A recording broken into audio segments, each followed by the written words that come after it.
All right, so today we start our chapter 10 video lecture notes, and you'll see that it's all about sustaining terrestrial, right? Terrestrial, of course, being land-based.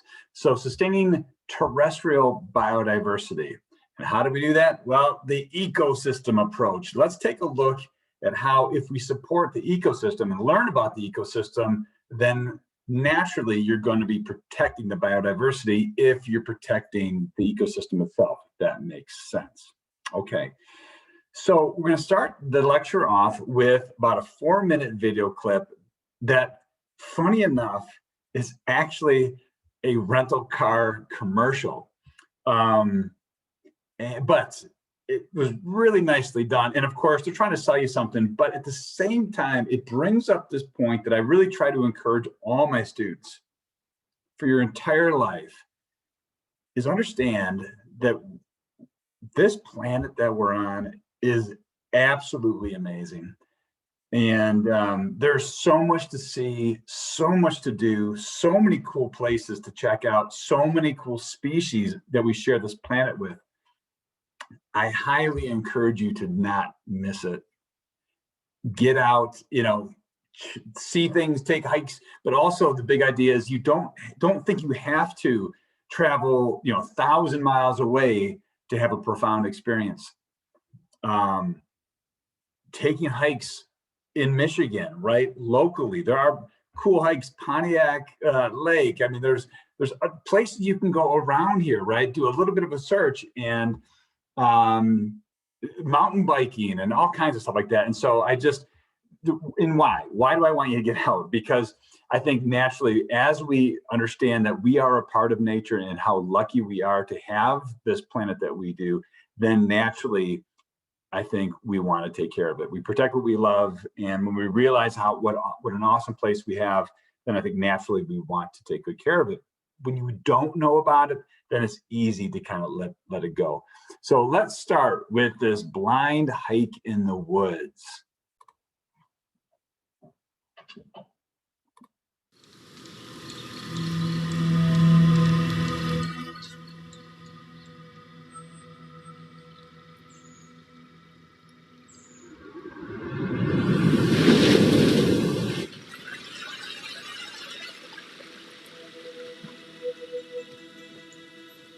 It's kind of flat here. It's not bad.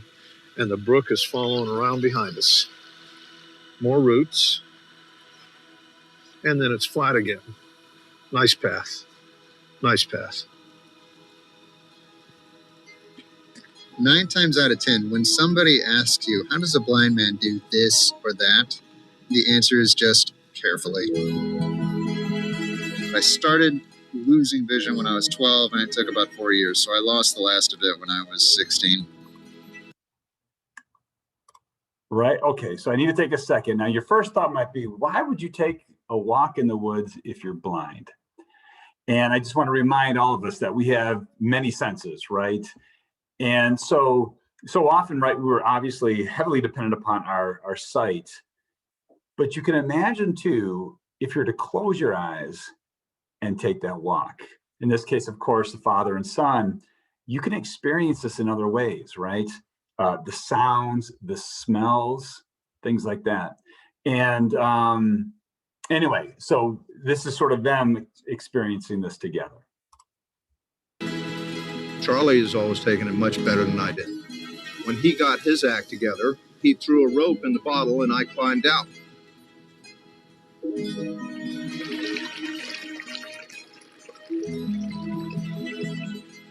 We really started traveling about 5 years ago now. The learning process gave us a chance to establish a better relationship. Loose rocks. Going to see that rock? We're going between 2 big rocks. There's loose, medium rocks in the middle. Step over the rocks. Nice trail. Most of my feedback on the environment comes in tactily from what I can touch, hear, smell.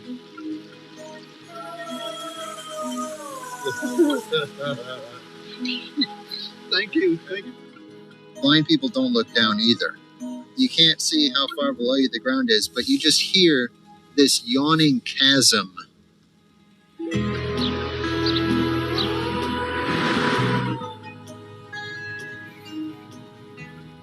I have a lot of great memories of these hikes that we've gone on.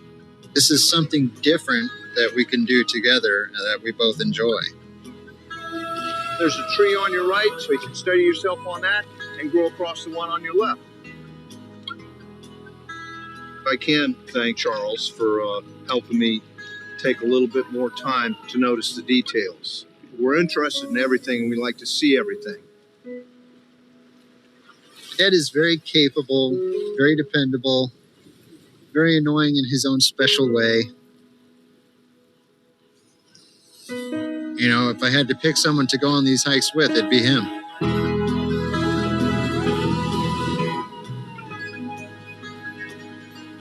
And a tree is hanging over the air. If you have the opportunity, you need to grab it when it's there, because you don't know when you might have the opportunity again. I go traveling just to make the memories, taking it one step at a time. 1001, 1002, 1000. Look at the camera. Smile.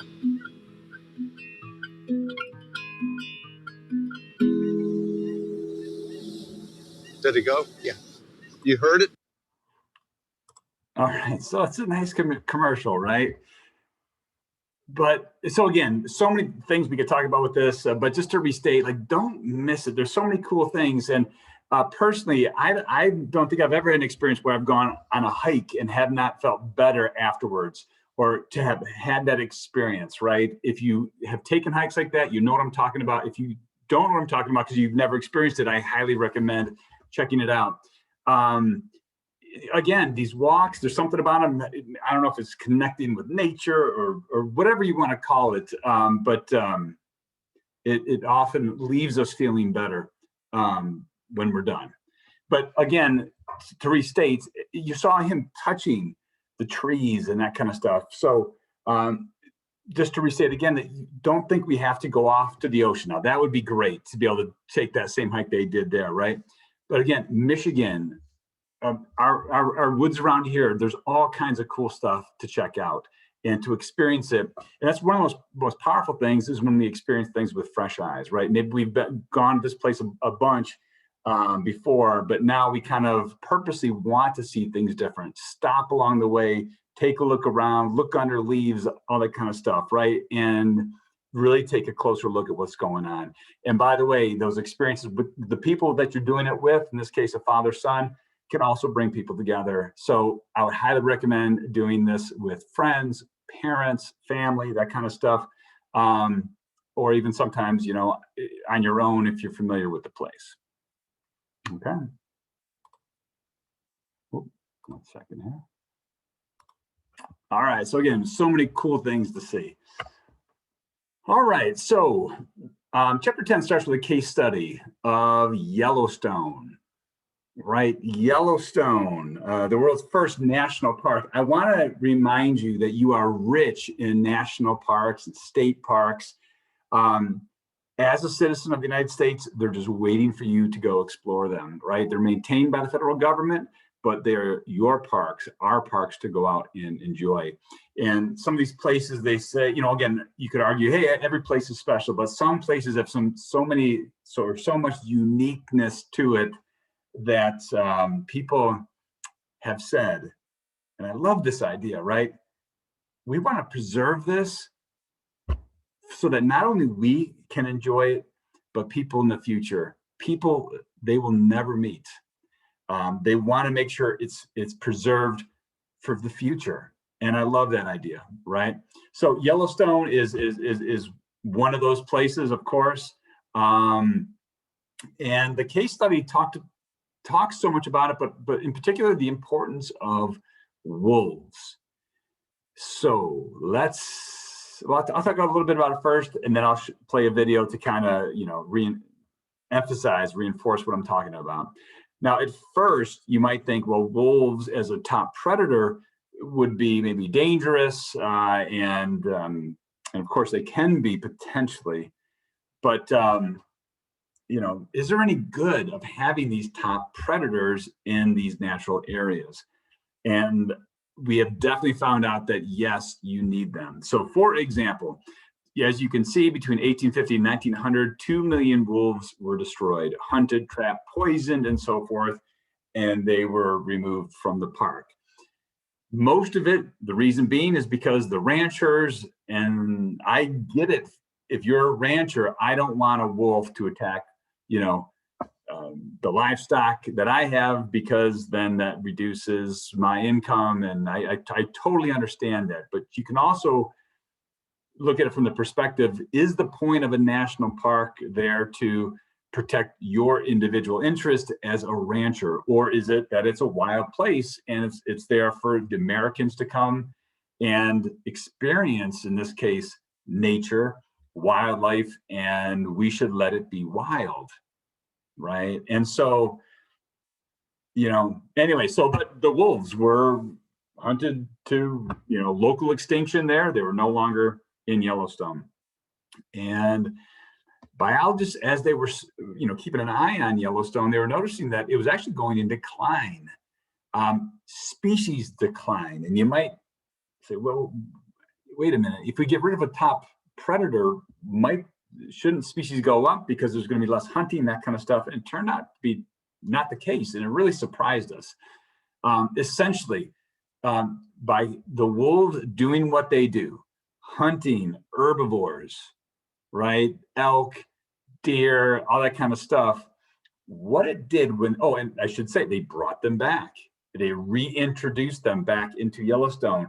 And you could imagine how that went over with the ranchers. Most were very against it. Like, how could you do this?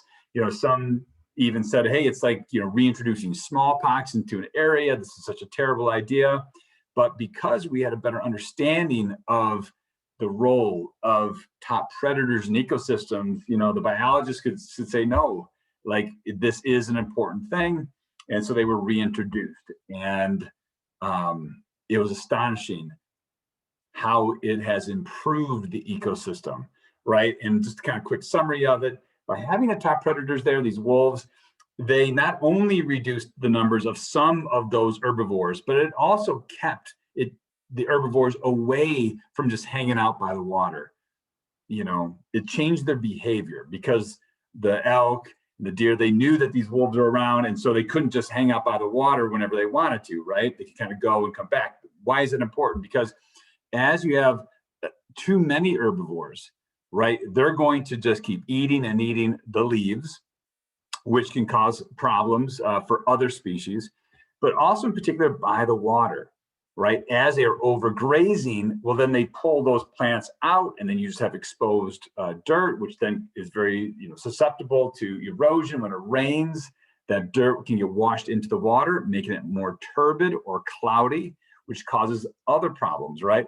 As these herbivores are eating the seedlings of the trees, guess what? They're eating those too. So as we have reduced numbers of the herbivores, and again, staying away in some of these places, these trees now can really take root and grow faster. As we have more trees, we have more birds, right? As we have more cover, we have other, species that can then thrive because you have more trees, right? And because we have certain trees coming back, like the willow, then we have the beaver coming back. And as the beaver comes back, then they make their dams, which then holds back some of the water and changes the flow of the water, which then provides habitats for other species. And it's just this cascading effect that actually allows for more species, more biodiversity, because you have a top predator. And so I can't stress it enough. We have to, sometimes our not understanding something is what gets us into trouble. We oversimplify things and say, hey, let's get rid of the wolves. What's the worst that could happen? And we didn't know what we didn't know. Now we know, after putting them back, how important these predators are. So let me share this video with you that kind of explains that process. First, I just wanted to take you to Yellowstone's website. Again, so much to do, so much to see, right?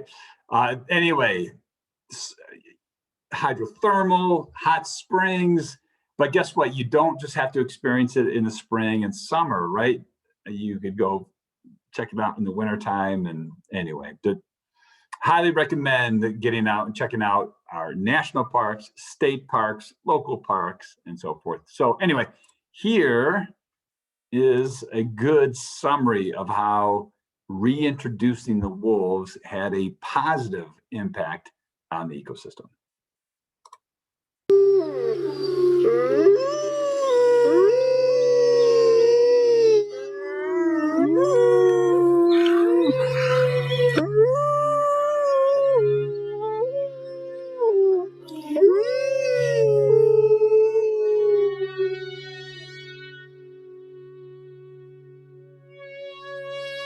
One of the most exciting scientific findings of the past half-century has been the discovery of widespread trophic cascades. A trophic cascade is an ecological process which starts at the top of the food chain and tumbles all the way down to the bottom. And the classic example is what happened in the Yellowstone National Park in the United States when wolves were reintroduced in 1995. Now, we all know that wolves kill various species of animals, but perhaps we're slightly less aware that they give life to many others. Before the wolves turned up, they'd been absent for 70 years. That the numbers of deer, because there was nothing to hunt them, had built up and built up in the Yellowstone Park, and despite efforts by humans to control them, they'd managed to reduce much of the vegetation there to almost nothing. They'd just grazed it away. But as soon as the wolves arrived, even though they were few in number, they started to have the most remarkable effects. First, of course, they killed some of the deer, but that wasn't the major thing. Much more significantly, they radically changed the behavior of the deer. The deer started avoiding certain parts of the park, the places where they could be trapped most easily, particularly the valleys and the gorges. And immediately those places started to regenerate. In some areas, the height of the trees quintupled in just 6 years. Bare valley sides quickly became forests of aspen and willow and cottonwood. And as soon as that happened, the birds started moving in. The number of songbirds, of migratory birds, started to increase greatly. The number of beavers started to increase because beavers like to eat the trees. And beavers, like wolves, are ecosystem engineers. They create niches for other species. And the dams they built in the rivers provided habitats for otters and muskrats and ducks and fish and reptiles and amphibians. The wolves killed coyotes, and as a result of that, the number of rabbits and mice began to rise, which meant more hawks, more weasels, more foxes, more badgers. Ravens and bald eagles came down to feed on the carrion that the wolves had left. Bears fed on it too, and their population began to rise as well, partly also because there were more berries growing on the regenerating shrubs. And the bears reinforced the impact of the wolves by killing some of the calves of the deer. But here's where it gets really interesting. The wolves changed the behavior of the rivers.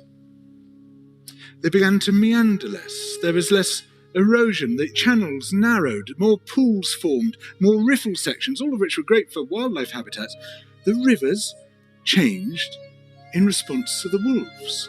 And the reason was that the regenerating forests stabilized the banks so that they collapsed less often, so that the rivers became more fixed in their course. Similarly, by driving the deer out of some places and the vegetation recovering on the valley sides, there was less soil erosion because the vegetation stabilized that as well. So the wolves, small in number, transformed not just the ecosystem of the Yellowstone National Park, this huge area of land, but also its physical geography.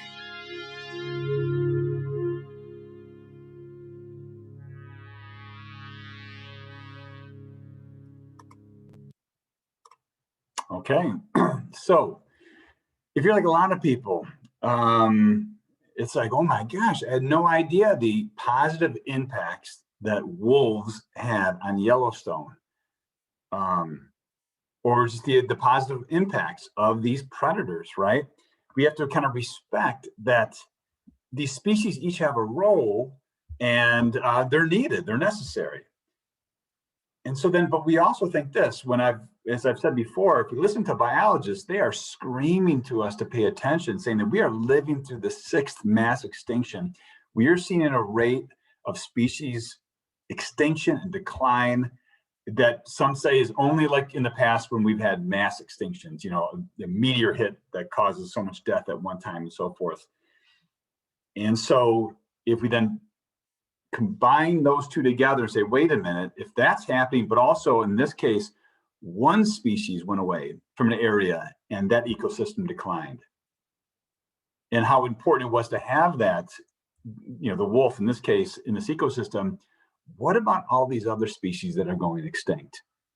What impact is that having on those ecosystems? And frankly, the answer is often we don't know. You know, have we taken the time to study it? And you could then see how people could argue how irresponsible that can also be, is just to let these species go without truly understanding the impact it's going to have on it. But what we probably know, and most reasonable people and most scientists would say, it's not good. We need these species. And so it is in our best interest also that we have healthy biodiversity in all of our ecosystems. And also just want to take a second to point out that night sky, right?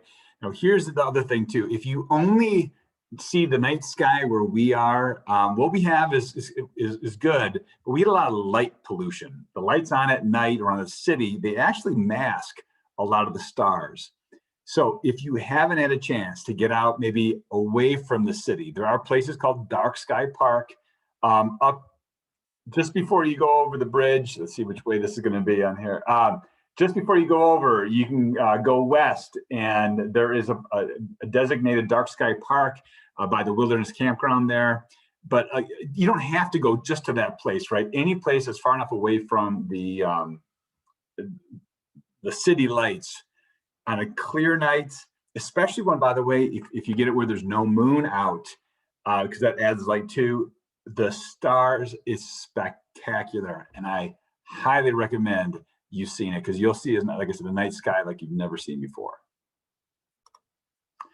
Right, so again, just as we see there, just a real quick summary that at first they drove them to extinction. In local extinction, I should say, right?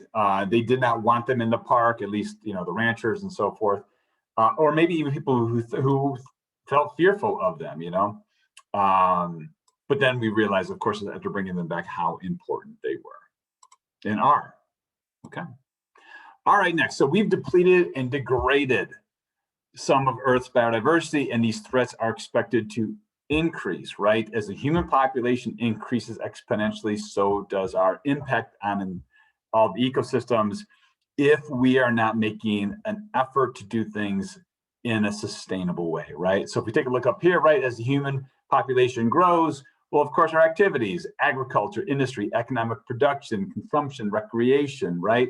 Which then has the direct effect of degradation and destruction of natural ecosystems, you know, changes in numbers and distribution of species, pollution of air, water, and soil, right? Alteration of natural chemical cycles, energy flows, as we're putting more carbon dioxide in the atmosphere is one example too, right?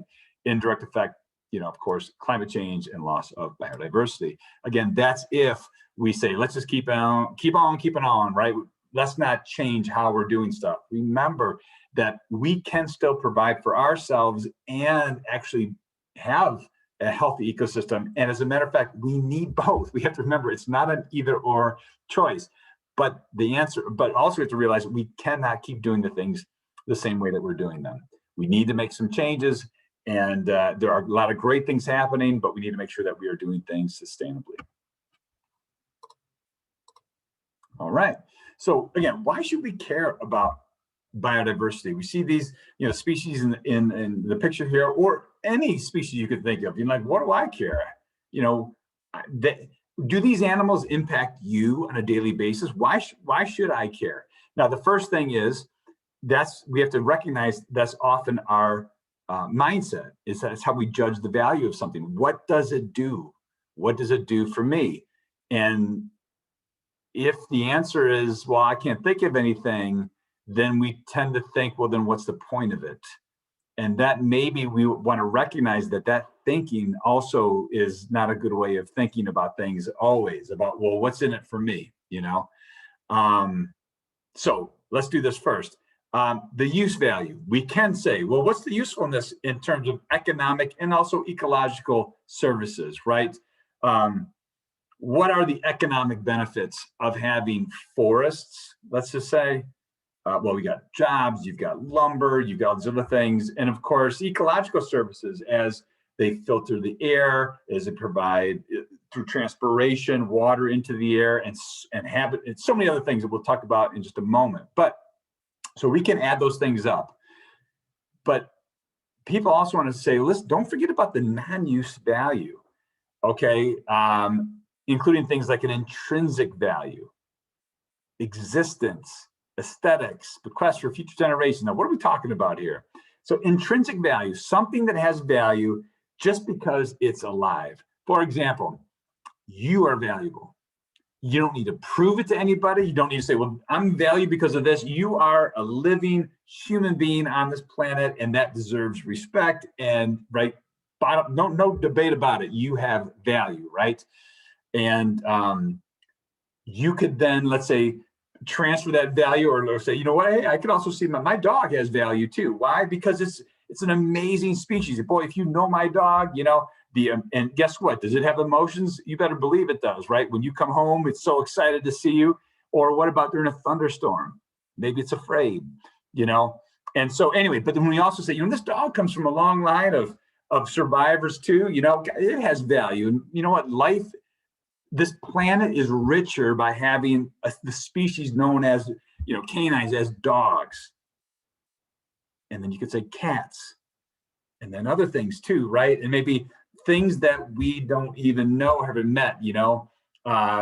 These orangutans have value, even though they don't impact me directly. But guess what? They too came from a long line of evolution on this planet in their life here, and they have a value just because they are a living thing on this planet. Okay, so that would be sort of an intrinsic value.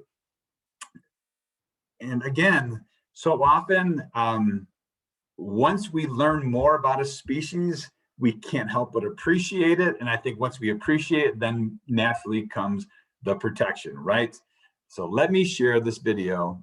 Actually, before I do this, now, what if I could do this? What if I could back up to this, and in an instant, I could change my colors and my textures of my body to match the background almost perfectly. So I could blend in, camouflage, just like that. If I just did that, that would freak you out, right? You'd be like, whoa, that's an amazing skill. Like, how did you do that?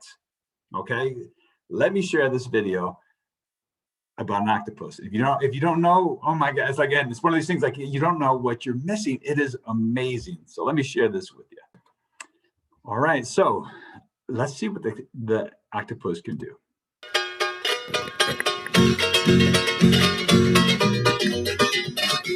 Okay, so real quick, I'll kind of, as we go, and I don't want to talk over the music. It's right here, and you can see normally it has just a very, you know, sort of just a uniform color. I'll say that, in a very smooth skin, but let's watch it now.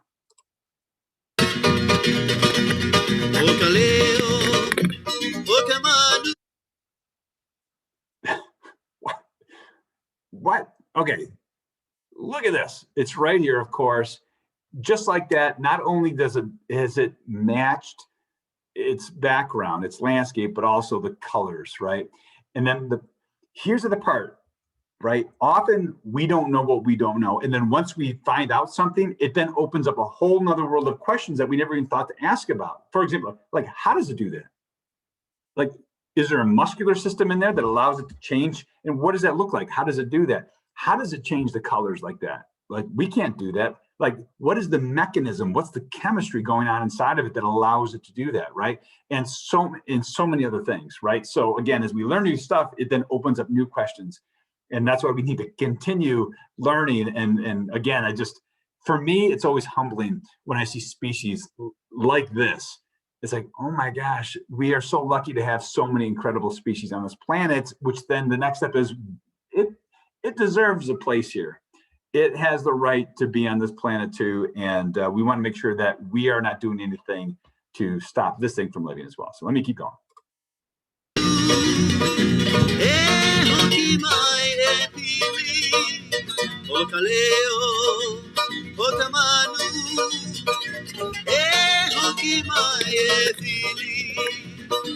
You know, I'm pointing out the obvious. The octopus knows the diver's there and it's trying to get away, meaning there's a level of thought.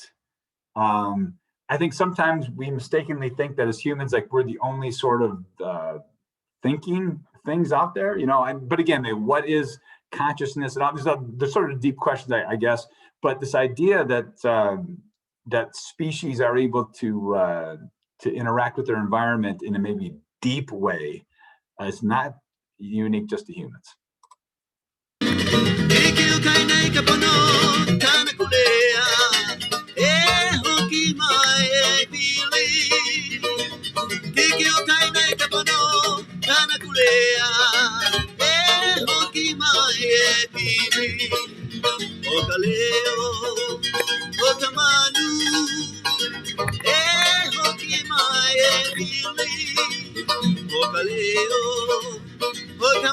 All right, watch it again. I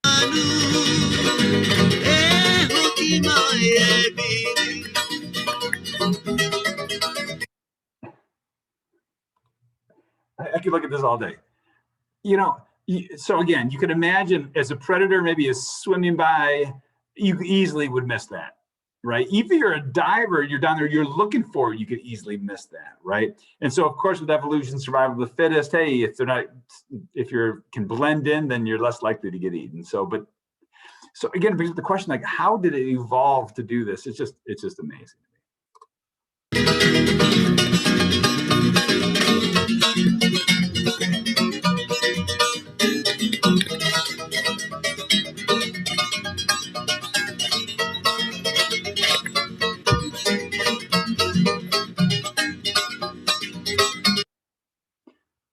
Obviously, look at its color and look at its the smooth skin, right?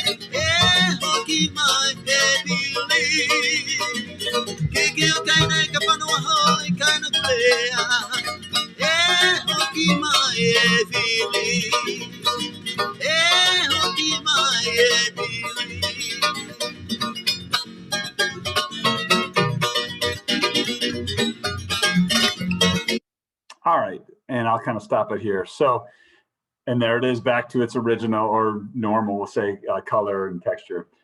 And the point is this, like, if you didn't know this, and then now you've seen this, you're like, wow, that's pretty amazing. If I'd ask you, like, you know, if we're picking species A, should this one be allowed to stick around the planet? You might say, yeah, that's pretty impressive. Like, wow. Or what a shame it would be if we caused this to go extinct. That amazingness, right? If what we did as human actions caused this to go extinct, a lot of people would see that as a tragedy. And so let's say one last thing. So you can sort of extend this respect and thought of, we should protect a dog because I know of a dog, and a cat because I know of a cat. And you know what, boy, maybe an octopus makes the list too of worthy species. Is it also possible that there are other species that you haven't met yet that are going to be equally mind-blowing and deserve a place on this planet, right? Regardless if they do something for me directly, they've earned their place on this planet. And so again, as we as humanity continue to, as our population is growing, it is on us to, yes, provide for ourselves, but also do it in a way to allow these other species that call this planet home to also be here too. And by the way, not just because we want to do a good thing, but the idea is we need them too. Okay, we need these other species. So however you look at it, either sort of the narrow, what does it do for me? Yeah, we need species, but also even for things that don't do anything for you directly, there are, I guarantee there are things that they do in their ecosystem that's important for that ecosystem.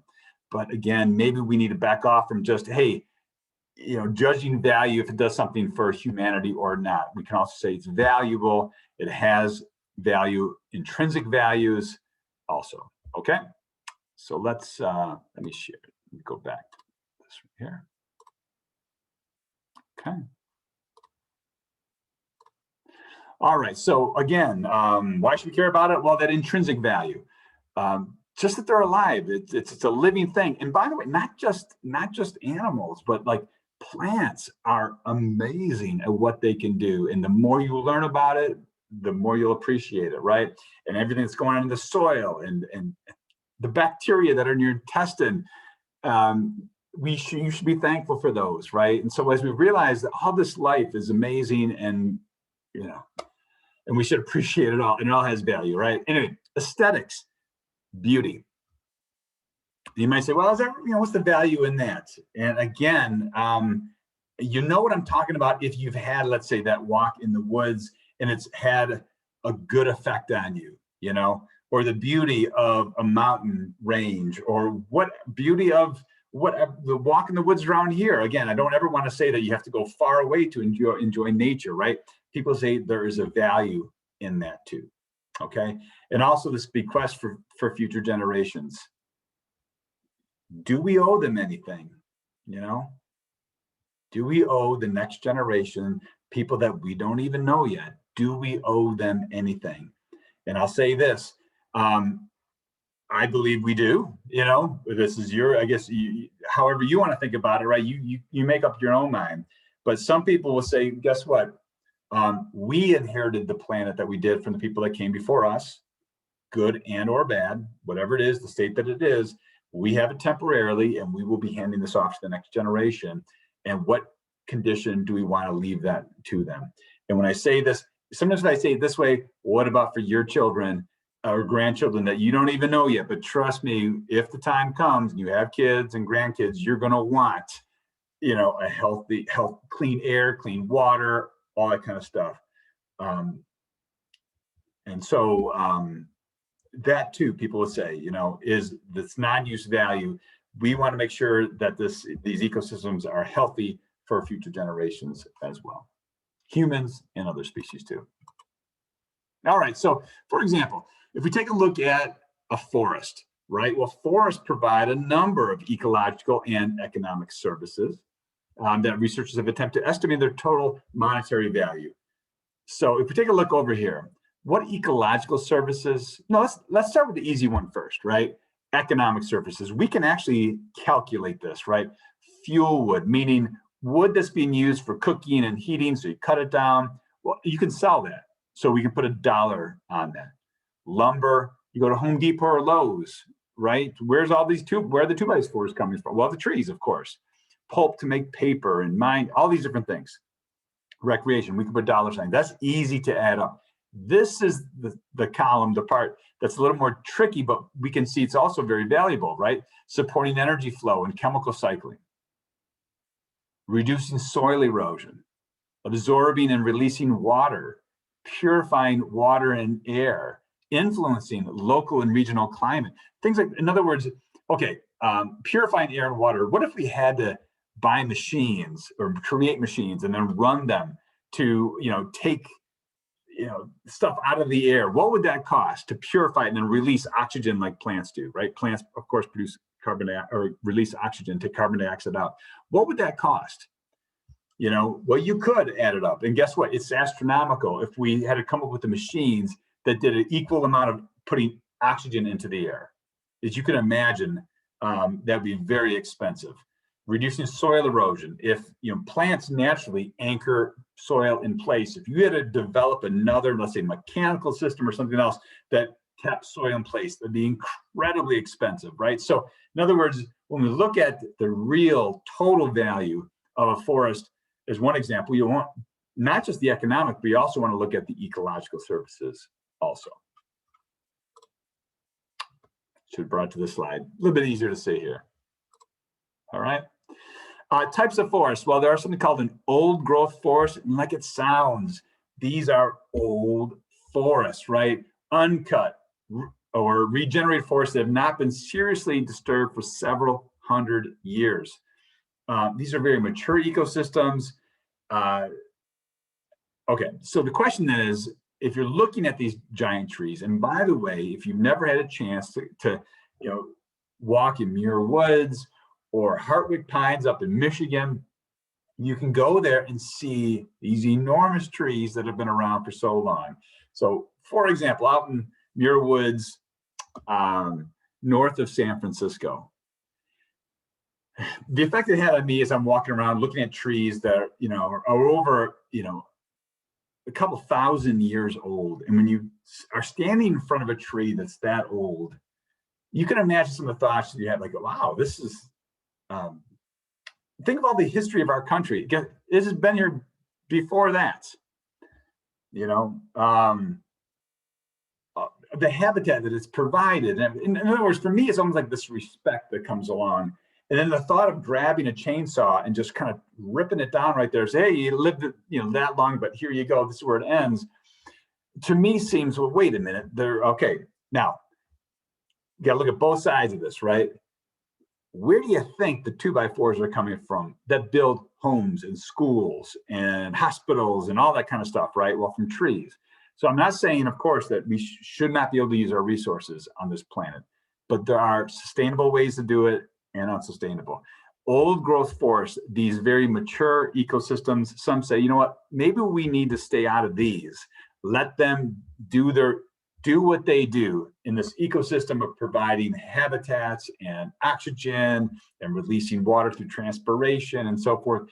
And there are other ways that we can go ahead, which I'll explain in just a second, right here, from one example of if we want to use trees, right? Or as we want to use trees. Well, we can do things like potentially cut them down and guess what? Replant. And then you go to another area, cut down and replant. Now, the point is you've targeted this area, like this is where we're going to be using this area for trees, for lumber and paper and all that kind of stuff, right? And we know the rate at which they're growing. So this is all very calculated, right? And so by the time you make the full circle, you can see they start to grow back, right? It's sort of this long cycle. And by the time you come back, you're like, hey, we're ready to cut these down again. You cut them down, replant, and you're on this long cycle. And so when we do it like that, or hey, we choose to use faster growing trees or whatever, it can be a more sustainable use of the trees. And at the same time, as we say, you know what, we're doing that. And hey, paper that I don't need, rather than throwing it away, I'm also going to recycle this. So that then there's less demand for cutting down the trees, right? And recycling, I'm going to oversimplify this, but I can take this, shred it up, right? Imagine putting this into a blender so it turns back to pulp, throw in some water, shred it up, right? Strain that out. So now you have the paper pulp, throw in some glue, and then put it through a press, and you've essentially got recycled paper. I oversimplified it, but that's the point. You don't need to go cut down more trees. So we can help reduce our need for it. Okay. All right. So that's that. Okay. The extent of deforestation, human activities have reduced the Earth's forest cover as much as half, depending on where it is. And often these losses are concentrated in developing countries. When they look, and we can understand why this would make sense to them, to cut these trees down and sell them to help bring some money in. But long-term, especially if you're in a tropical area, this can lead to a long-term impoverishment of the area because it's very difficult for these trees to grow back when you have this very intense sunlight and it can be very dry. So So for example, almost half the people in the world, in developing world, face a shortage of fuel wood and charcoal. Again, fuel wood, we're talking about, this is wood that's used for heating and cooking. In Haiti, about 98% of the country is deforested. So let's fly to Haiti via Google Earth. Okay, so where's Haiti? Haiti is right here. So let's zoom in there. And I first want you to remember or know that this used to be loaded with trees, okay? And if you just kind of zoom in on a random place, let's maybe go in right here.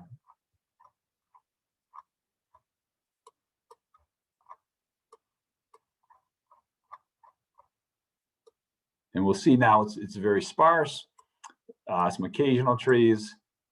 And notice that how dry it can be. Again, to put this in perspective, imagine if you're on a beach on a 90-degree sunny day. And again, down here, closer to the equator, the sun's rays are very intense. So imagine you are just on a beach all day, all that sunlight hitting you. You can imagine how brutal that would be. But then you see a forest and you walk into the forest, right? By the way, before you go in the forest, feel the ground. Feel how warm that is, right? And then go into the forest, you immediately feel the shade.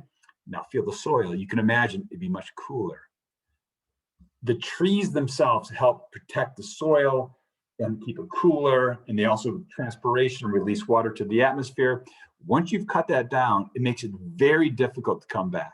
In other words, it's a short-term thing. Hey, let's cut these down. Let's skin the earth here, right? Sell it, make some quick money, but you've just impoverished future generations. Okay? And so that's what happened in Haiti. Many other places were on the same path. Costa Rica is one example of that as well. I'll talk about it in a second, because Costa Rica was also, hey, let's cut down our trees, let's make some quick money. And you can understand from this perspective, what if all of a sudden you get a knock on your door and someone said, hey, I love your trees. How about if I give you $50,000 for your trees? Even if you're not impoverished, you might say, hey, let me help you. Absolutely. So if you look from the standpoint of someone who is trying to provide for their family and they see an opportunity to cut down trees, either to sell it directly or to burn it down and raise cattle or something to sell it to make money, we then can see why, if you are impoverished, it could be potentially attractive to cut down those trees to provide for yourself. But again, we can try to put ourselves in that position so you can understand where the people are coming from. It's almost impossible to convince someone to protect the environment if they're starving and they cannot provide for their family, right? Why would I protect the trees if I can't provide for myself? So, but and that makes sense, right? So if we understand that, and then if we can say, well, poverty is a big part of this, if there's a way for people to provide for themselves other than cutting down the trees, that would be a way to combat that, which I'll talk about in just a moment. Okay, and I'll get to Costa Rica in just a second too. All right, so let's head to, here we go. Yeah, so harvesting trees, right? Sometimes people say when you have a forest and we build these roads into them, some say, oh no, like in the old growth forest, that's kind of the start of the end of that. Because why? Then it makes it accessible, and on that road, then people will start to develop it. And so some say on these old growth forests, hey, just kind of stay out of it, let it be wild, let it grow, let it do its thing, okay? Let me just fly to Portland, Oregon, just to kind of give you this perspective too. Because again, I also want you to imagine when you walk into Home Depot or Lowe's and you see all the 2x4s, and the question, where's it coming from? Well, let's take a look. And what you'll quickly notice are these designs. If you look at the map, right? And as you get in closer, what you see is it looks like this. Okay, and what you see are areas that have obviously been clear cut. We see it looks like they've replanted, and you can see some at different stages of regrowth. Okay, now remember, when you do a clear cutting like this, the soil is highly erodible. When it rains, and of course it can, especially in a mountainous area, it can wash away. You can also ask yourself, what happened to the ecosystem that was here? Clearly that's obliterated, that's gone. But they've chosen to say, okay, so, we'll do patches at a time, cut it down, replant, which is great that they're replanting. And so if you go to Oregon, this is very controversial, right? Depending on who you talk to. Some people will say, wait a minute, look what they're doing to our forests. All right. And, they'll say this has got to stop. Other people will say, look at the jobs that this provides. And also, where did you think all those 2x4s were coming from? So the idea is to try to do things in a sustainable way. And, but we'll, just to make the point too, that things like this is not just happening in Haiti as far as cutting down trees, of course, and depending on where you are. Okay, and you can see it goes on a long way. Just as one example. Okay.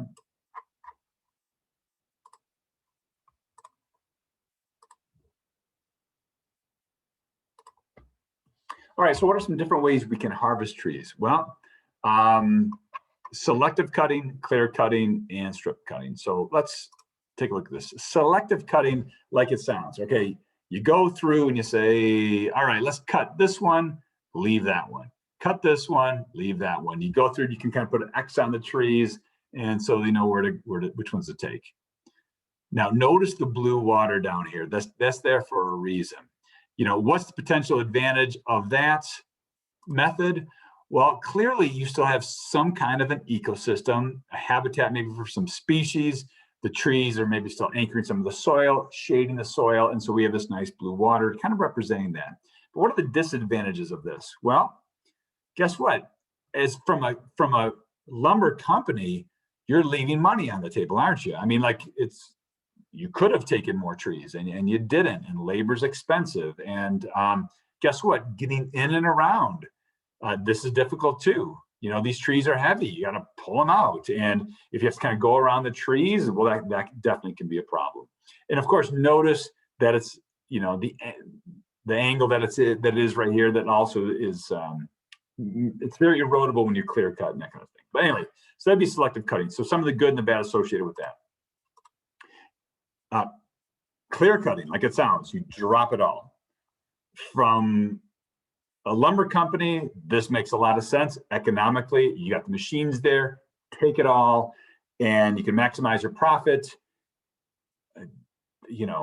Now when you replant, you maybe could, if you were trying to remember, hey, we need biodiversity, whether you could replant with many different species potentially.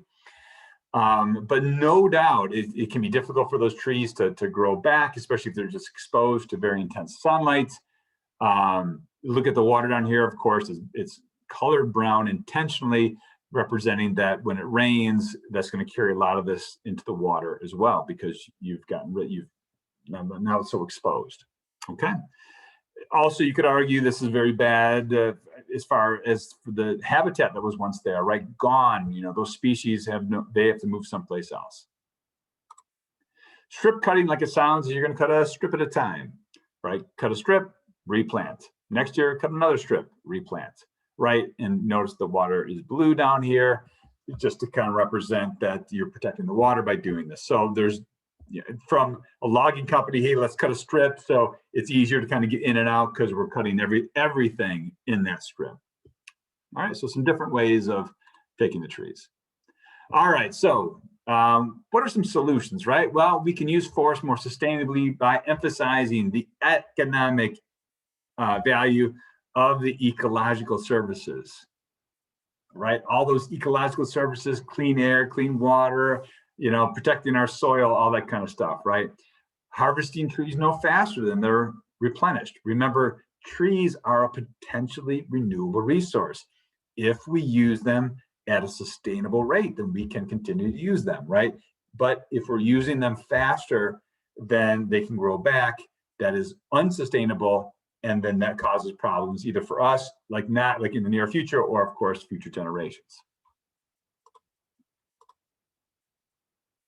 Okay, so forest resources and management in the U.S.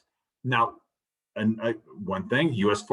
forests cover more area than they did in 1920, which part of that is because, again, as we cut things, right, we do replant, but what we see in the next one, since the 1960s, an increasing area of old growth forests and diverse second growth forests have been clear cut, often replaced with tree farms, which is, has less biodiversity, obviously, and disrupts ecosystem processes, as you can imagine. All right, so types and effects of forest fires. Depending on their intensity, fires can benefit or harm forests. Remember, a forest fire is a natural part of an ecosystem. If it's started by a lightning strike is one example. And some trees have actually evolved to this, right? They don't release their seeds until a fire comes through there.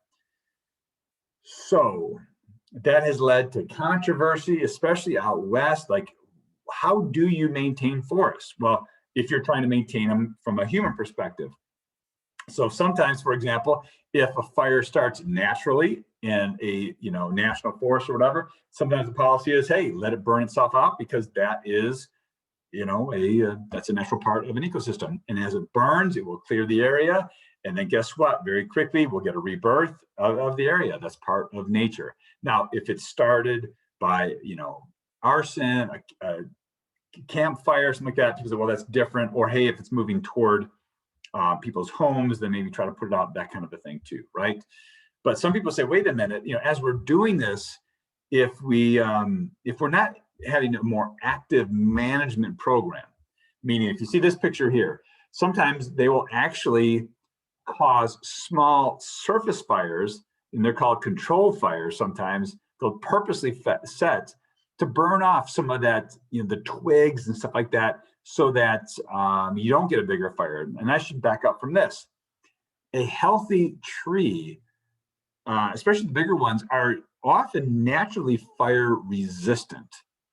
They have so much water in them, okay? That if you have a prescribed fire where it might come in, burn off the brush, the trees are okay. Because if this goes too long and the sticks and the twigs build up over time, and then that catches fire, it can then catch those trees on fire, and then you have a bigger problem on your hand. So some people say we should have a more active approach at managing our forests, meaning sometimes selectively cutting, doing selective burns. Some people say we should stay out of it. And so again, I just wanted you to see that there's the pluses and minuses of each of those, I suppose. Okay, so again, to reduce fire damage, sometimes they'll set controlled surface fires.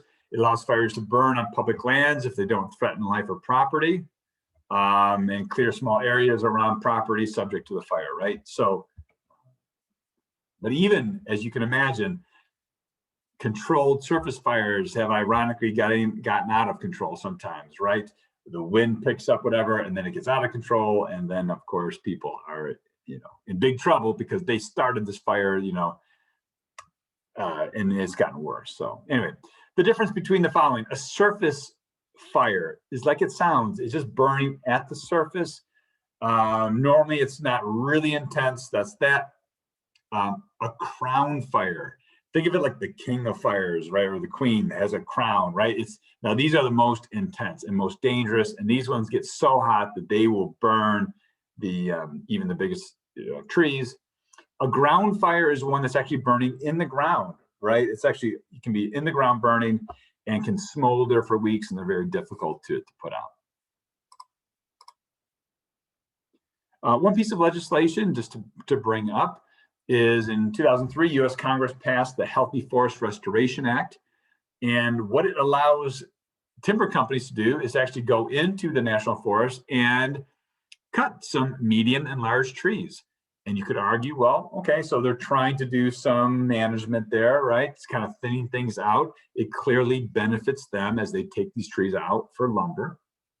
Now they say, while you're there, you must clear away a smaller, more fire-prone trees and underbrush. Now, some critics will say, wait a minute, some forest scientists say, wait a minute, this actually could cause an increase in severe fires. Why? Because you're removing the most fire-resistant trees, right? The bigger ones, and leaving highly flammable slash. Those are the trees that's kind of left over, maybe have fallen over, that you didn't pull out along the way. So, and again, different ways to look at that too. I also need to make the point, when you see something, a piece of legislation, like for example, the Healthy Forest Restoration Act, you have to go beyond just the name, right? Well, these forest scientists are saying, wait a minute, this isn't about healthy forests. The point though is that, you can't, of course, you can call anything you want, right? You need to go beyond just the label of it and look deeper, right? Just because it's called the Healthy Forest Restoration Act doesn't necessarily mean that that's what it's about. Okay, so the name of any piece of legislation, you want to look further into what actually is going on. All right, so again, there's been an ongoing debate over whether U.S. forests should be primarily used for, number one, just let it be beautiful, right? Or should we allow timber companies to go in there, okay? Should it just be the ecological services, of providing oxygen for us and anchoring the soil in place and providing habitats, or recreation, or all of it, or a mix of it, that kind of stuff too. Okay. So you can kind of look over the trade-offs, the advantages and disadvantages too. All right, so tropical deforestation. I'm sure you've heard already that tropical rainforests are just the most biodiverse places on the planet, right? They are incredible, especially if you've ever had a chance to take a hike through them or go up into the canopy. It is so different than, say, the trees around here. If you go on a hike around here, you'd be lucky if you come across maybe 15 different species of trees. All right, we have many similar ones. It's one example in tropical rainforest, like in Costa Rica. On your walk, you might come across 200, 300 different species of trees in a very small area. So the biodiversity is just off the charts, right? So large areas of ecologically and economically important tropical forests are being cleared and degraded at a fast rate, right? Now, why would they do this? Now, you might say, what? Are they ridiculous? Don't they know the importance of these trees? But again, remember, these trees, yes, they provide, such an important habitat. But when we also look at that, people that are, if you're impoverished, you're more likely to go, well, hey, listen, I need to eat today. And so then they're more likely to look at that as a source of income, okay? So let me share this Google Earth. Let's go down to Brazil. And let's see what's going on there. Move this real quick.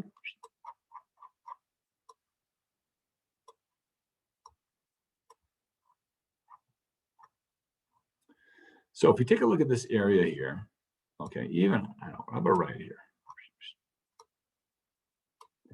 So this is what it looks like. Now you might say, well, okay, what's the big deal? The big deal is if we go back in time. So let's jump to, let's say, 1987. Okay, it looked like this. And again, here you can kind of see the roads going in and then branching off out from that. You can see, the cutting of the forest. All right, so let's go forward a little bit.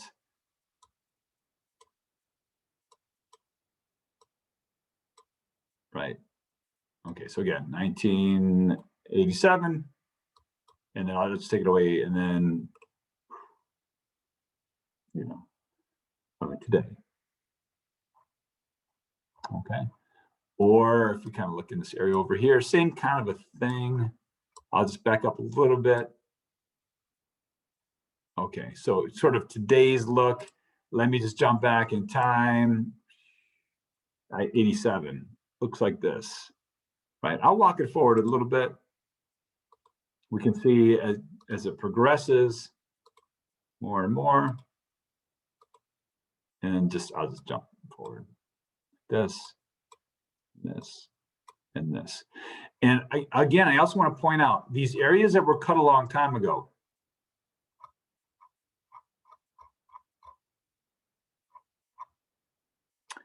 Look what they look like now. You know, you may ask, well, why didn't they grow back? Again, when you have such intense sunlight, it will dry up the land just like that. You know, ironically, these trees are a big part of maintaining the rainforest and the rain as they pull up the water, you know, from the soil, and they release it, they transpire that to the atmosphere that can collect and then rain down in this beautiful cycle, right? When those are gone, you have the sun just baking it, it can actually turn it to like a desert, make it very difficult for it to grow back. And then you maybe would ask yourself too, wait a minute, this tropical rainforest that provided a habitat for so many species for so long, species that we don't know about, and you know, some we do know about, of course, but now just gone for,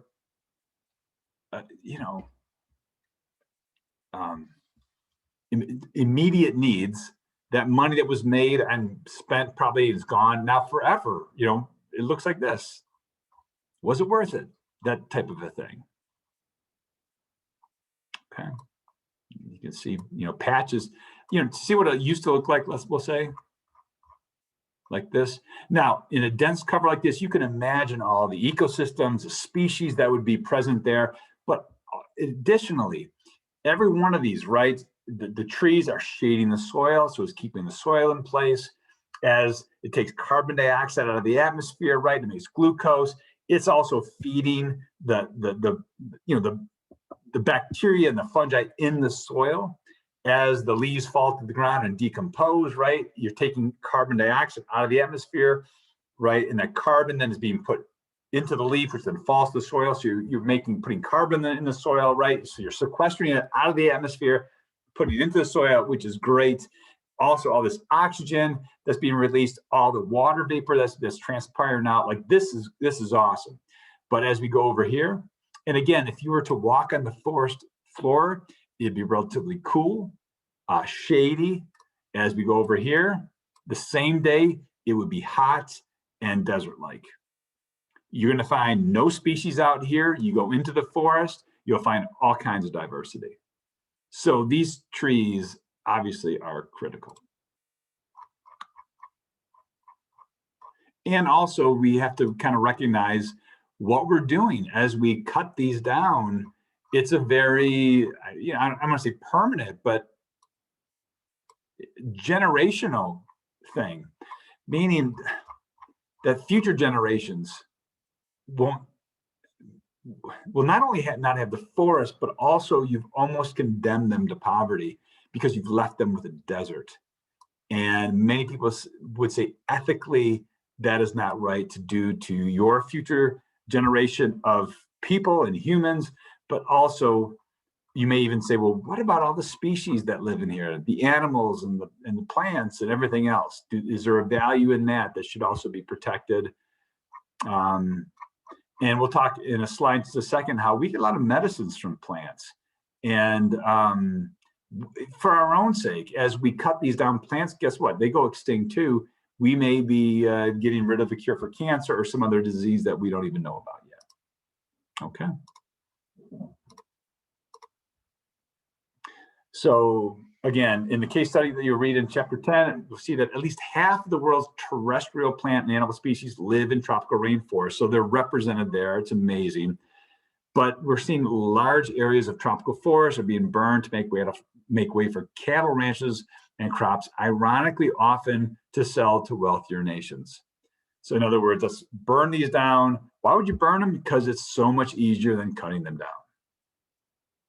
You can imagine the amount of effort it would take, right? So burn it down, and then you can raise some cattle, maybe some crops. But remember, ironically, the soil is pretty thin on nutrients in a rainforest. Why? Because it's, you know, as soon as things decompose, it's being, you know, pulled back up into the trees. The nutrients are actually in the trees and in the living things themselves. And so when you clear cut it and you plant crops, usually it's only good for a few years. And that decision to do that, to plant for a few years, and now you've left a desert, it's just, for many people say, you know what, there needs to be another way. Also the idea, right, you know, why else should we care about the rainforest, right? If you haven't been there directly, well, guess what? About 2,100 of the 3,000 plants identified by the National Cancer Institute as sources of cancer-fighting chemicals come from tropical forests. And that's one of the reasons too why I would love to take students down to Costa Rica as we travel through, and some of the guides would say, oh, hang on, like here's this type of plant, now do this, right? There's always this one, he said, no, put this on your tongue. And they put it on your tongue, and then very quickly you're like, oh my gosh, like, it's numb, my tongue is numb right here. Like different, we can use plants for different purposes, right? And of course we can use that to, you know, in medicine, the things that we find that these you know, these fantastic medicines and chemicals that are in plants that we can put to use for us and greatly benefit our lives. And again, you can look through these and read those for yourself. Okay. So again, I'm trying to give you reasons from every angle of why these are important, not only strictly from a humanity standpoint, but also from the ecological standpoint and the other species standpoint too, right? So tropical deforestation results from a number of interconnected primary and secondary causes, basic causes: human population growth, poverty, right? Governmental policies. Do you encourage the use of your natural resources, you know, for economic purposes, or do you say, hey, hold on, we need to protect these areas, things like that, right? That comes down to governmental policies. Exports, not valuing the ecological services, which then lead to secondary causes like roads moving in, logging, fires, things like that. This is a good picture, right, of the effects of overgrazing. Now, grazing itself is fantastic, right? It's kind of like mowing the lawn. That doesn't hurt the plant, right? When, you know, animals can come in, they can eat, guess what? That's great. But when there's too many, or they're left in one place for too long, they go too much, right? And they actually can pull out, you know, they can kill the plants, and then it just leaves bare soil, right? Or soil that's vulnerable. In this case, we can say they just, you know, some area was protected, right? And you can see how it can grow back. That's the other thing too to keep in mind. When we recognize that we're on a path doing something that's destructive in nature, so often, if we recognize it and stop doing it, it can heal if we recognize it soon enough. Okay, here's another example, right, of how an area that was once, you know, overgrazed, 10 years of banning the grazing, you can see the plants have moved back in, and they're going to anchor that soil in place and actually lead to a cleaner water source.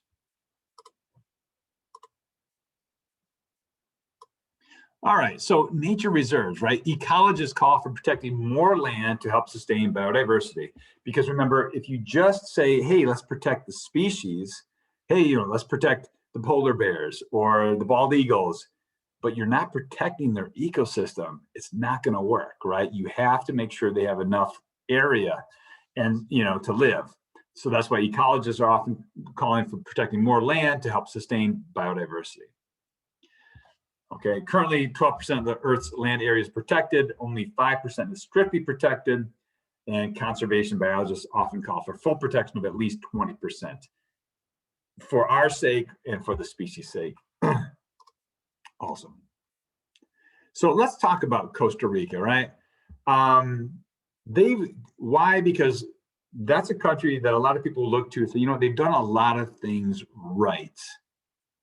And first, you'll notice what they've done. They've consolidated parks and reserves into 8 mega reserves designed to sustain 80% of its biodiversity. All right. So why is that important? Well, let's do this. Let's go back. So look at this area here. And this is what they've left for future generations, sort of this desert, right? Well, guess what? Costa Rica was on the same path. Fly up here. Remember we talked about, let me do this real quick. We talked about Haiti and what they've done and what they've left, past generations, people that aren't even here anymore, right? Maybe benefited from short term, but this is what they've left for their people. Okay, now let's go over to Costa Rica.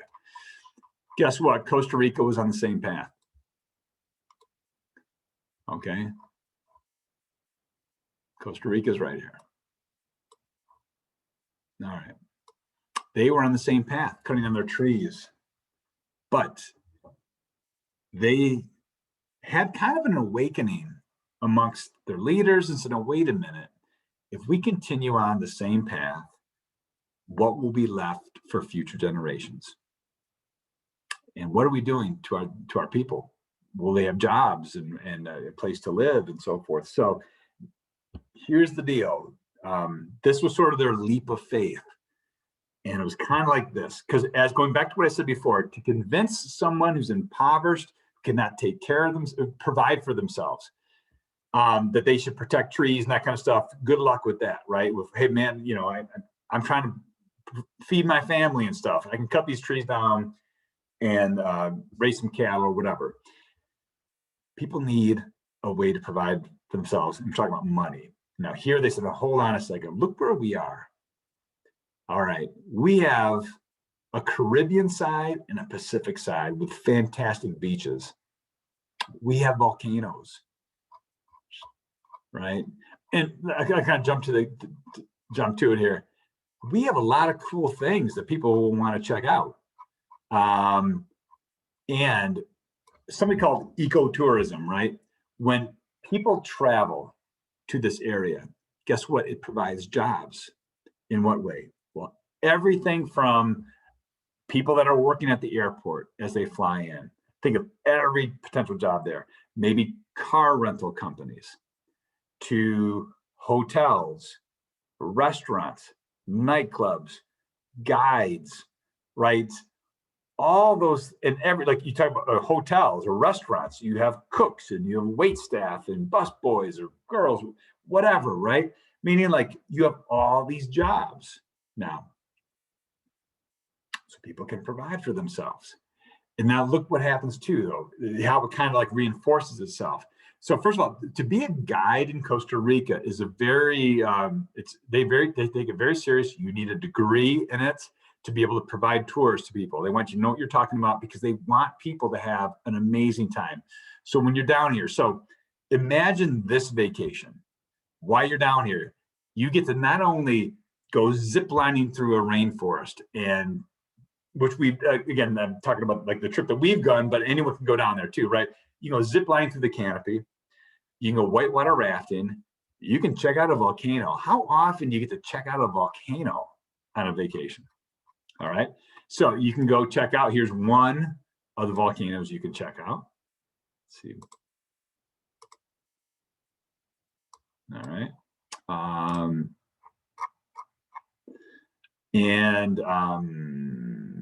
Okay, I'm gonna talk about Lake Arenal, right, in just a second. So, and you can go like to the beaches that are just spectacular. So like in a however long a week trip to Costa Rica, you could do so many fun, cool, exciting things. And guess what? While you're there, let me do this. So you can also, when you're there, let's say after you're done checking out the a volcano, you can hike through the cloud forest, which in an area, again, it's because of its elevations is almost entirely it's in a cloud most of the time, which then provides very unique evolution to occur. One of my most favorite plants ever. It's called the poor man's umbrella. Leaves 6 feet wide. I mean, it's incredible to see leaves that are that big, right? And obviously the poor man's umbrella, because you could, right, hang out underneath it during a storm. You get something like that in a very in an area that gets lots of rainfall, right? Because you're gonna have lots of transpiration, lots of water loss, but you can afford that. You would not see a leaf like that in the desert because it would dry up, Anyway, but you also see, toucans and macaws. Just the wildlife, the biodiversity is just off the chart. Another thing you do, for example, is, go to Manuel Antonio National Park. Highly recommend this. Not only is it a pristine beach and beaches, and the water is spectacular. It's like bath water. It is so nice. But another thing that's really cool, let's click on some pictures here, is this area is protected. You will see all kinds of monkeys. And it's funny because they're at the same time, they've learned that we bring food in there, right? So you have to be careful because they're coming, you'll see them everywhere, right? But sometimes if you're not careful, they'll come down and try to snatch your lunch and that kind of stuff. You'll see howler monkeys, you'll see sloths. And my point is, that's a pretty cool vacation. And as a matter of fact, this is where, like I say, things reinforce. When a tourist sees, oh my gosh, like, look at this sloth, it's right in front of me, oh my gosh, and they take a picture of it, right? And they send it to their friends, they post to social media, guess what? More people are like, hey, I want to do that too. I want to check out Costa Rica. And guess what? As it's cold up here in the wintertime, it's nice and warm down there, right? So as people are going to visit someplace warm, they recognize it. Wow, I can go get a really unique vacation, see so many cool things I would not have seen. And oh my gosh, I get to see that sloth. The point is, like, the more cool experiences they see, they have, the more cool species they see. Like, look at the macaws. Look how clean these beaches are. More people want to come down. It provides more jobs. And so, especially when you talk to the younger generation down there, they're like, we see, it's called it, right? It's that fundamental shift, the paradigm shift in thinking, rather than, hey, let's cut these trees down and sell them for money. It's a shift. Like, those trees, guess what? The healthier they are, the more biodiversity there is, the more money it brings in, right? And so now we look at our ecosystem, that the healthier it is, the better it will provide for us. The more jobs there will be for tour guides and restaurants and chefs and drivers and hotels and everything else, right? So it's this total shift. Instead of, hey, let's cut it down, like, no, let's protect, let's build it. We want this as biodiverse as possible. So again, now it's like, hey, the healthier it is, the better it provides for us. So look what they did for their people. And this is not the only thing, right? They have technology and they have lots of other things they do too as a country, right? But by making sure that there are large areas that are healthy, it provides a whole bunch of tourism that brings in all kinds of money. Highly recommend checking out Costa Rica sometime if you would like to. Now compare that wisdom as they were protecting their ecosystem with that, let's say, of Haiti, right? This is what they left for their future generations. Okay. As we go to Brazil, there's also some controversy about that too, right?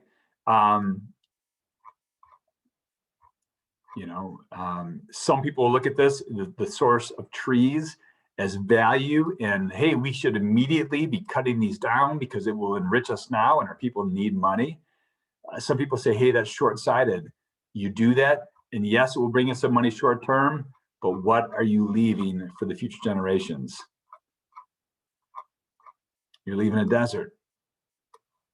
Okay. Okay. So that's some of the reasons why we want to have or protect these areas too. All right. So a model, just one example of a biosphere, right? Reserve. Could look something like this. First of all, you have a core area, protected, let it be wild, that kind of stuff. Maybe outside of that, then we have some research areas or whatever. And then outside of that, maybe ecotourism. that kind of stuff, right? So there's some thought into, hey, let's make sure there's an area that's protected, but yet also areas that people can come into and check out as well. So wilderness, by the way, it can be a legal designation, right? Land legally set aside in a large enough area to prevent or minimize harm from human activities. Only a small percentage of the land area of the United States has been protected as wilderness. Now, by wilderness, it's like, guess what? Stay out, or just like, you don't think you need to improve upon it. That when I say stay out, what I meant is like, you don't need to think you need to make it better. Let it be wild. Let it be how it is. It will sort of take care of itself. And in that, yes, you can come in and check it out, but you don't need to get in there and try to alter it. It's beautiful and it's effective exactly how it is. Okay. All right. So when we have an area that has been, degraded, what are some of our options? Well, everything from restoration, right? Trying to return it to a condition as similar as possible it was in its original state. Rehabilitation, attempting to turn a degraded ecosystem back to being functional, based whatever it is, trying to bring it back. Okay. Replacing a degraded ecosystem with another type of ecosystem potentially. All right. Or creating artificial ecosystems, such as artificial wetlands for flood reduction and sewage treatment. And some other things that I'll talk more about later, like we can actually grow coral reefs and in areas that you wouldn't normally think about. I'll explain that though in another lecture. All right, so ecological restoration. There are 5 basic science-based principles for ecological restoration, right? Number 1, do this. Identify the cause, truly the cause of what caused the problem to begin with, right? Eyes wide open, really, seeing what's going on. Meaning, sometimes if there's an economic gain for us in one way or another, sometimes we don't want to, maybe we keep ourselves from actually knowing the truth, right? So we first want to figure out, well, what's really going on? What's causing this? And then when we do, stop the abuse by eliminating or sharply reducing the factors, reintroduce species if necessary, as an example like the wolves, protect the area from further degradation. And often if you do that, it will then heal itself if we've done it soon enough, and use adaptive management to monitor efforts, assess successes, and modify strategies as they're needed. All right, so again, what can we do? Priorities for protecting biodiversity: take immediate action to preserve the world's biological hotspots. We'll talk more about this another day, but there are certain areas where we see there's decline fast and that we need to take quick action on that. Let's keep intact remaining old growth forests. These old ones that are so old, like so mature, been around for so long. Yes, maybe we still want to continue using trees, but let's do that maybe in the tree farm method and so forth, right? Complete mapping of the world's biodiversity for inventory and decision making. How do we know if things are in decline if we don't know what there is or how many there are, right? Marine hotspots, let's determine where the biggest problems are there and concentrate on protecting and restoring lake and river ecosystems, which are some of the most threatened ecosystems. All right, and so what else can we do, right? Ensure that the full range of the Earth's ecosystems are included in global conservation strategy, right? Yes, the tropical rainforests are important because they're not the only ones, and so we want to make sure that the full range is included in our conservation efforts, okay? And then finally, I'll leave you with this last 7-minute video, basically of a man's journey to take pictures of these species that is having a profound impact on everybody. So let's go ahead and just watch this.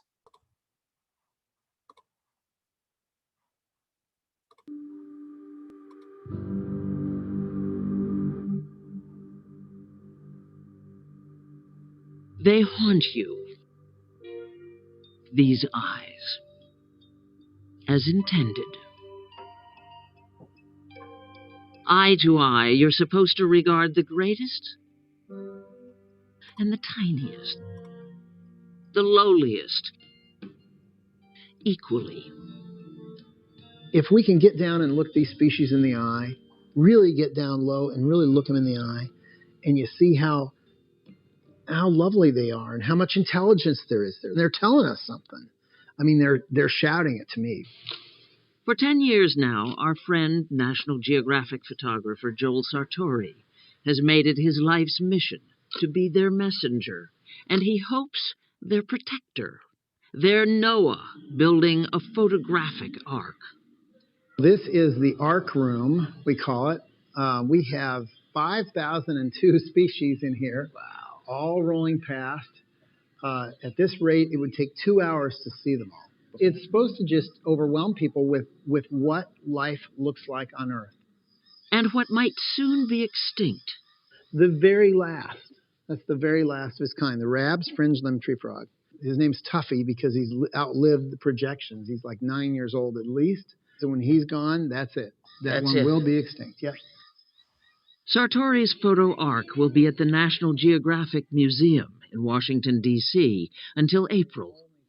This is the northern white rhino that I photographed at Dvor Králové Zoo this summer in the Czech Republic. There were 5 at the time. There's a very old female named Nabire, and she died 1 week to the day after we photographed her, and now there are 4.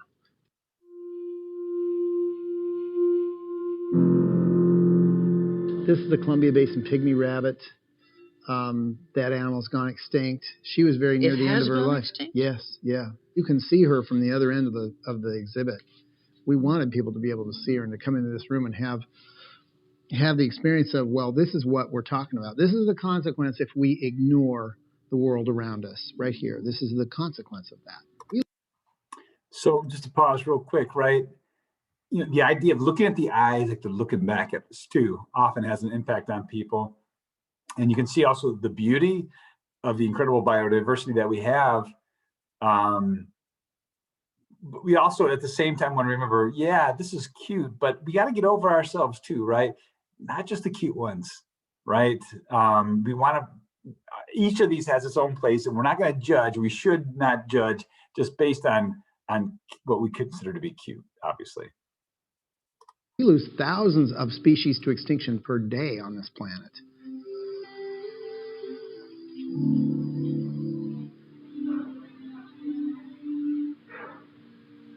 Scientists, over the past 500 billion years, we've seen 5 mass extinctions. You think of things like volcanoes and an asteroid hitting the Earth. Scientists currently describe the loss of plants and animals right now as the 6th mass extinction. Anthropologist Catherine Workman is Senior Director of National Geographic's Protecting Wildlife Initiative. We're losing animals at a rate 1,000 times that of rates of extinction in the past, which is unparalleled. It's an extinction that we haven't seen since the loss of the dinosaurs 65 million years ago. We have habitat loss, we have hunting, we have climate change, and the combination of all these threats on a planet that's shortly going to have more than 7 billion people is really hammering the planet's biodiversity. Joel Sartori didn't set out to create a photo ark. It began as an act of desperation when his wife Kathy was diagnosed with breast cancer, and he needed to stay home in Lincoln, Nebraska. I just thought I need to shoot something. Kathy's going to be sick for a long time, and on the days when she felt better through the chemo cycles, I just needed something to shoot. So this world traveler who shot 35 stories for National Geographic, That's what I came here for, right there. including 6 covers, drove to the Lincoln Children's Zoo, a mile from his house, and asked if he could photograph the animals. They let me take a naked mole rat and put it on a white background. That's how we started it. And then I did a couple of blue and black poison dart frogs, I think. And that was 5,400 species ago. You're very curious about everything.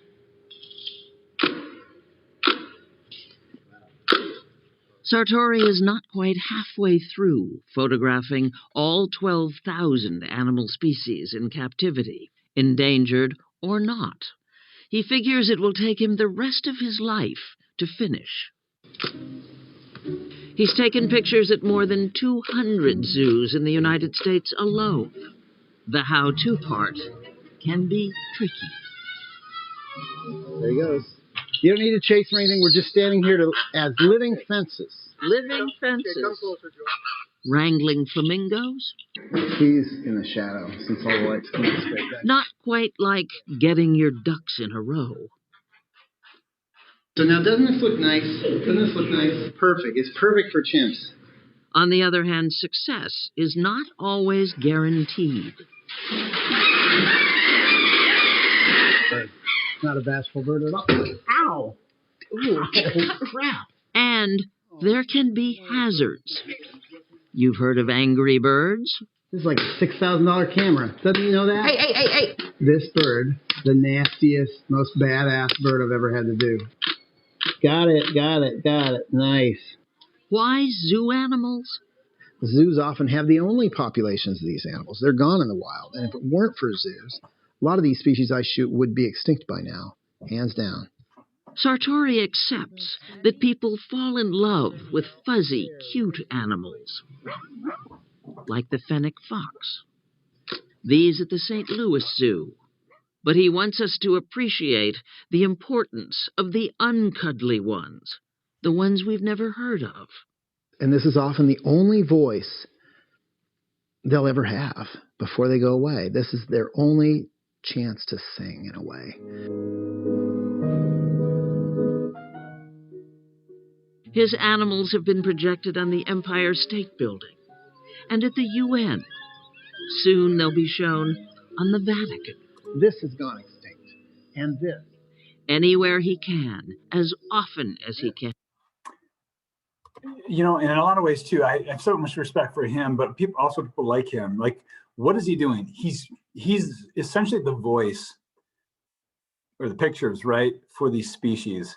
As we see so many that are in decline, normally, I do feel that people do the best with the information that they have, with what they know, right? And I think as we know better, we do better. And then I think as people see these, hopefully the idea is like, now you know, this is what's going on, and what is your response now? You know, how will you look into your child's eyes and said, well, you know, you knew this when they asked, you knew this was happening. What did you do? You know, should we be the last generation to know polar bears and things like that? Or I think you get my idea.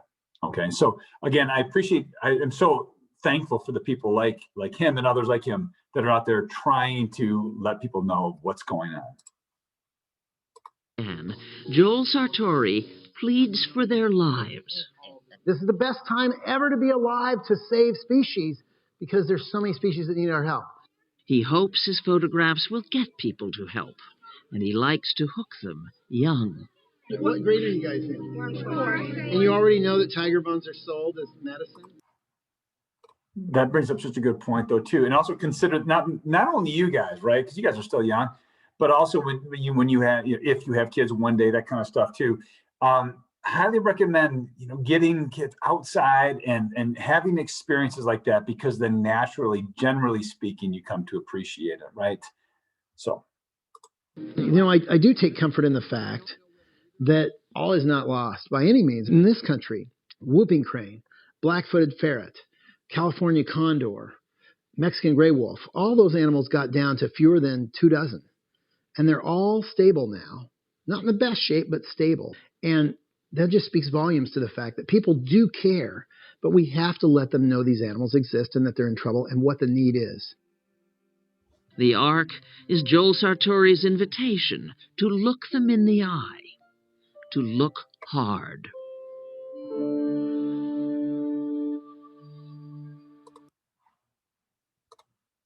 Okay. Alrighty, so that is the video for Chapter 10's lecture.